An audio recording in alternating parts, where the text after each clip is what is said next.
Hey everyone, welcome to From the Depths. I'm Menti, and this is episode 29? 28? Something like that, of the Battleship Brawl Season 3 tournament.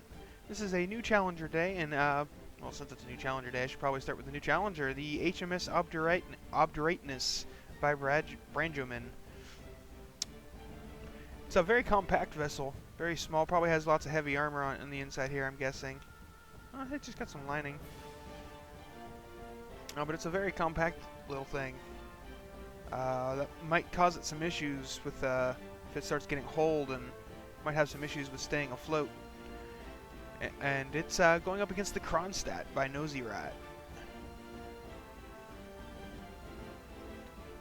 So yeah, nothing of this isn't a retirement match. After this one, both contestants will still be participating in the tournament. So let's just go ahead and get things started.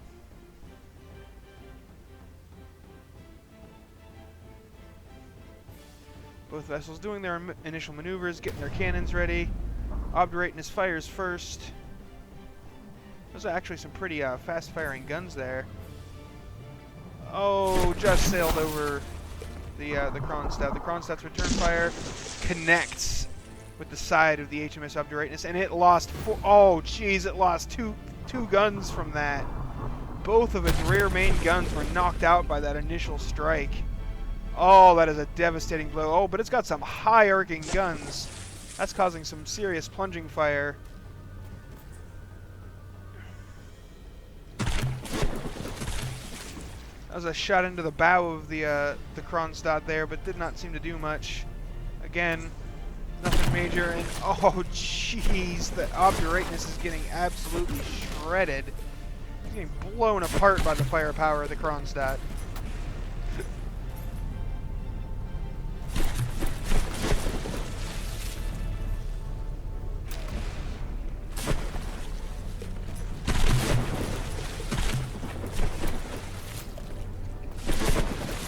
Yep, and it is having flotation issues now, just as I suspected, but it's also down to 59%. Not an 80% in sinking despawn yet. Oh, there it is. Oh, and now it's 2 damaged. So that was quick, short, and sweet. Yeah, the Obdurateness is completely under the water now. It has been sunk and utterly decimated by Nosy Rat's Kronstadt. That was pretty brutal.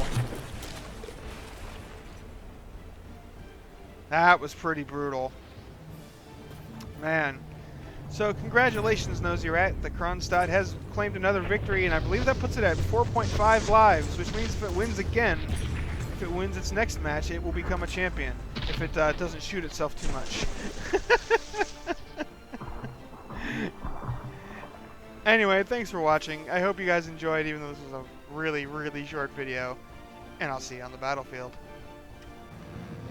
Hey, so it turns out I was wrong. I forgot to include one of the Kronstadt's victories in my my admin page. So the Kronstadt was actually at 4.5 lives, and this victory over the Obdurateness actually makes it a have 5 lives, and it is the next champion of the Season 3 of Battleship Brawl.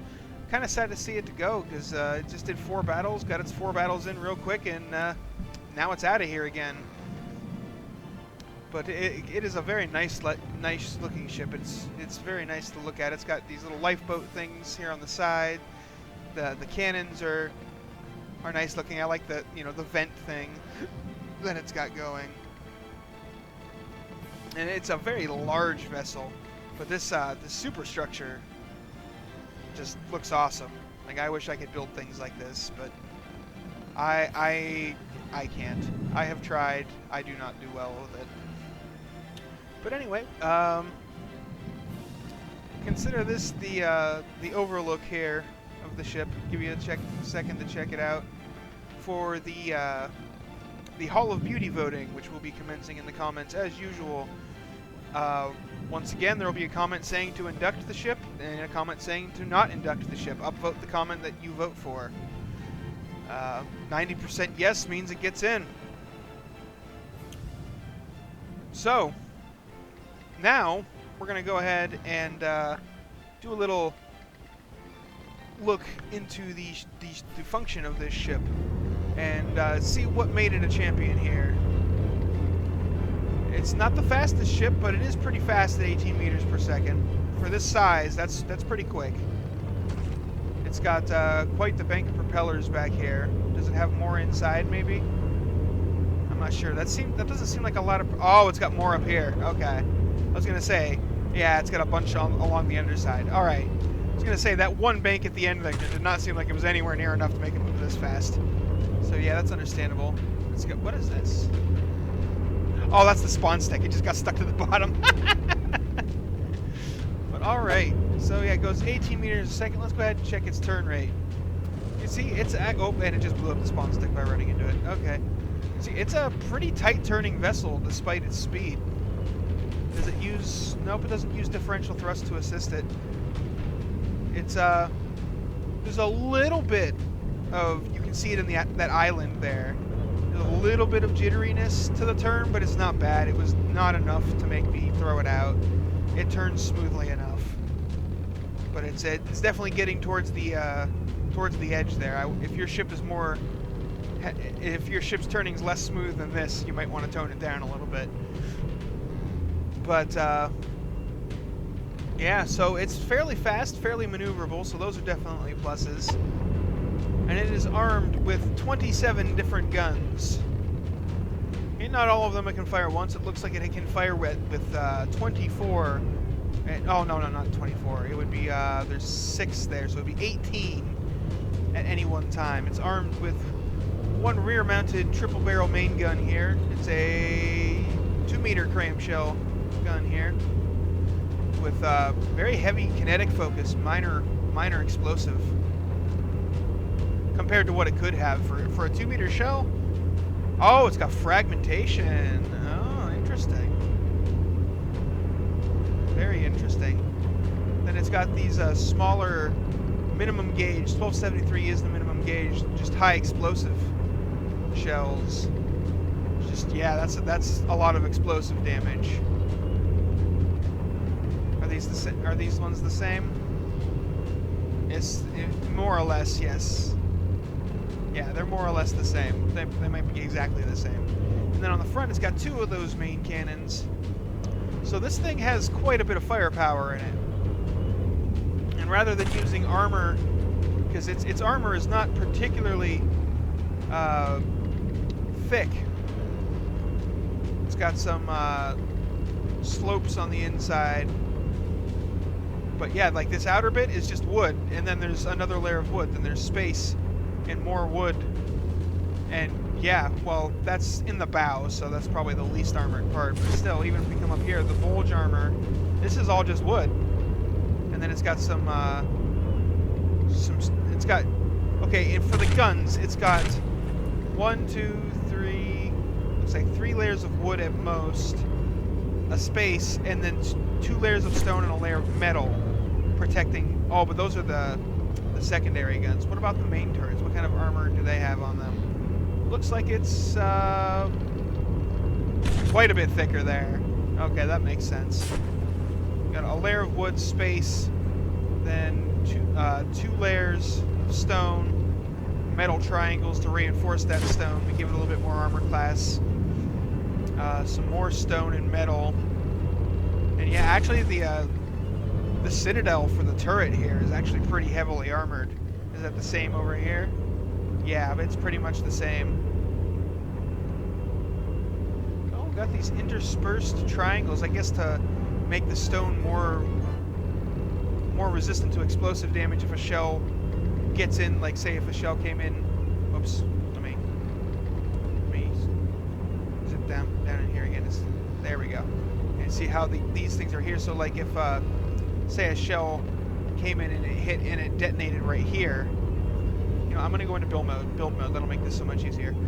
If a shell came in and punched in through here and detonated right here, it would make this block right here more resistant because it has that metal there. So it's actually, that metal is applying its AC in all of those stone blocks around it to reinforce those.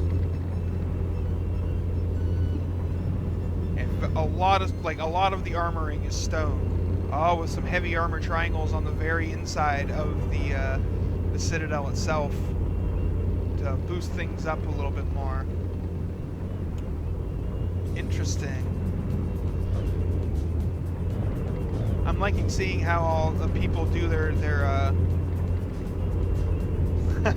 ammunition storage. All the ammo spaced out so they don't blow one another up. But yeah, I'm definitely I'm interested in seeing how people do their own what do you call it?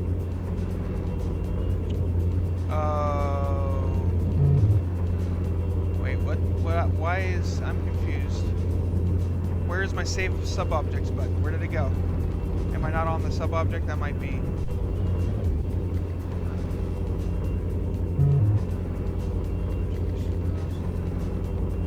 What do you mean? Oh, for some reason that went down? That's weird. Anyway, I'm just gonna save that turret here because I want to take a look at these. I don't want to restart. I want to bring in my weapon test platform here. That is a rather sizable gun, that is for sure. I'm not gonna do this for the secondary guns. I'm just gonna do it for the primary. But that's a very sizable gun. Let me just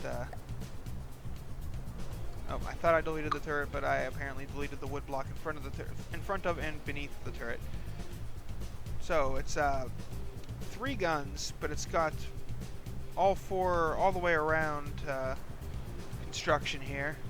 Let's check out the Tetris. As you can see, there are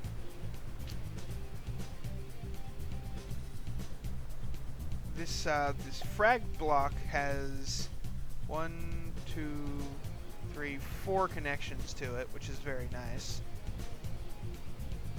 Very efficient layout there. But I bet you the explosive ones, no, they have the same, actually have, it looks like less. Nope, it has 4, just in a different orientation. Some very complex Tetris in here. And it is just stuffed full. All of these things. So I'm curious as to how you managed to cram all of this in here so tightly, so compactly. There's 3 guns worth of stuff in there, and it is just completely compact. And there's no space, no gaps. It's very clean, and yet all 3 guns have. Let's take up the actual box counts and whatnot. 18 boxes, 18 boxes, 18 boxes. 32 explosive, 42 explosive, 32 explosive. 46 hardening, 56 hardening, 46 hardening. So they're more or less the same. I mean, there's a little bit of difference in the boxes there, which is to be expected with something like this. But this is overall a very impressive gun. How much does it... let me look again. 23,265 materials for this guy, including the armor. That's for a triple-barreled 2-meter cram gun. That's pretty effective, especially for the kinetic values on this are really high. Like, most people usually go more of an explosive route, but these things, well, that's actually, you know what? That's actually not quite true. Whoops, I fell off. Listening. Because that's the fully crammed value, more or less. So let's go ahead and fire these to clear out the barrel. And then if they don't have a time fuse, I can follow them and get some stats.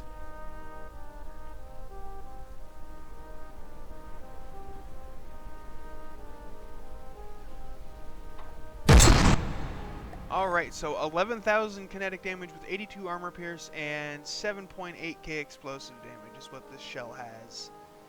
That's pretty sizable. And usually, with a lot of ships, you see the emphasis going in the opposite direction, where they'll have more explosive damage and less kinetic. But these guns served the Kronstadt very well.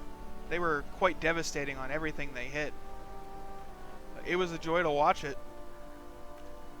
So yeah, thanks everybody. Thanks for watching. Remember to vote for the Hall of Beauty contest down in the comments. And see you on the battlefield.